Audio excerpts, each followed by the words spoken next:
இரட்சகராகிய இயேசு கிறிஸ்துவின் நாமத்தினாலே உங்களுக்கு என்னோட அன்பின் வாழ்த்துக்கள்.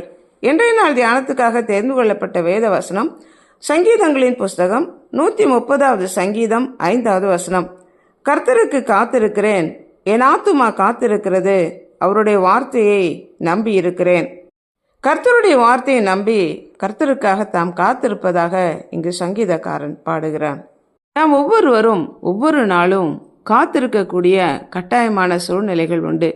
பிரயாணத்திற்காக, படிப்பிற்காக, வேலைக்காக, இந்த உலகத்தின் காரியங்களுக்காக அநேக வேளையிலே நாம் காத்திருக்கிறோம். ஏன், நாம் சமையல் செய்யும்போது நம்முடைய சாப்பாடு சாப்பிடக்கூடிய நிலைமையில் அதை இருக்கணும்னா அதற்கேற்ற நேரம் வரும் வரை நாம் காத்திருக்க வேண்டியது அவசியமாக இருக்கிறது.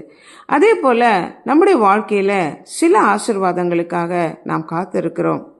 தேவனுடைய பிரசன்னத்தில், ஜெபத்தில் தேவனை சந்திக்க, நம்முடைய பதிலை பெற, நம்முடைய வாழ்க்கையில தேவனுடைய சித்தத்தை ஆராய்ந்து அதன்படி நம்ம நடக்க, தேவனுடைய சித்தத்தை நம்முடைய வாழ்க்கையில நிறைவேற்ற நாம் காத்திருக்கிறோம். சில வேளைகளில் காத்திருக்க நமக்கு முடிவதில்லை.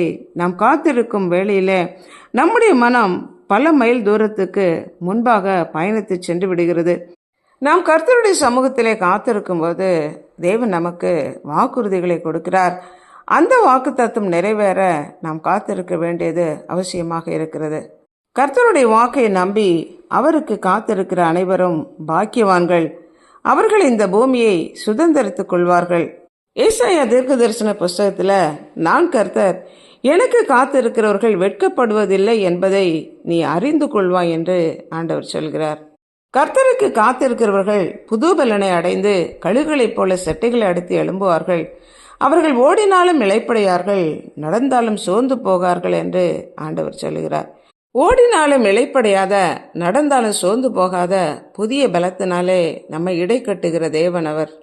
தேவனே, உமக்கு காத்திருக்கிறவர்களுக்கு நீர் செய்பவைகளை நீரே அல்லாமல் உலக தோற்றம் முதல் ஒருவரும் அதை கேட்டதும் இல்லை, செவியால் உணர்ந்ததும் இல்லை, அதை கண்டதும் இல்லை என்று ஏசாயா தீர்க்கதரிசன புஸ்தகத்தில் வாசிக்கிறோம். நமக்காக அவர் வைத்திருக்கிற ஆசீர்வாதங்கள் மகா பெரியது.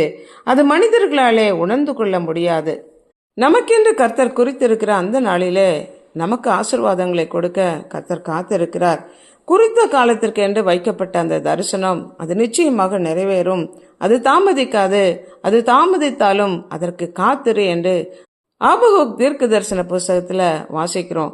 கர்த்தர் ஒரு மனிதனுக்கு ஒரு வார்த்தை சொல்வார் என்றால் அதை கண்டிப்பாகவே நிச்சயமாகவே நிறைவேற்றுகிற தேவன். ஏன்னா, பொய் சொல்ல தேவன் ஒரு மனிதன் அல்ல, மனம் மாற அவர் ஒரு மனு புத்திரன் அல்ல.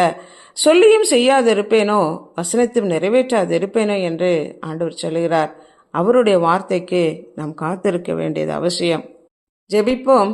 அன்புள்ள ஆண்டவரே, எங்களை படைத்தவரே, எங்களுக்காக ஜீவனை கொடுத்து எங்களை மீட்டு கொண்டவரே, உமக்கு காத்திருக்கிற உம்முடைய பிள்ளைகள் ஒருபோதும் வெட்கப்பட்டு போவதில்லை என்று கர்த்தர் எங்களுக்கு கொடுத்த வாக்குறுதிகளுக்காக நாங்கள் நன்றி செலுத்துகிறோம்.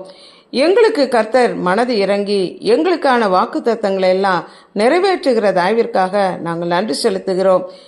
ஆபிரகாமுக்கு கொடுத்த வாக்கு தத்தங்களை கர்த்தர் இந்நாள் வரைக்கும் நிறைவேற்றி கொண்டு வருகிறீர். எங்களை நம்ப பண்ணி நம்முடைய வாக்கு தத்தங்களுக்காக நாங்கள் நன்றி செலுத்துகிறோம்.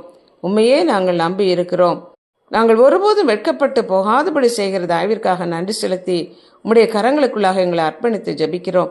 இயேசு கிறிஸ்துவின் நாமத்தினால் ஜெபிக்கிறோம் பிதாவே, ஆமென்.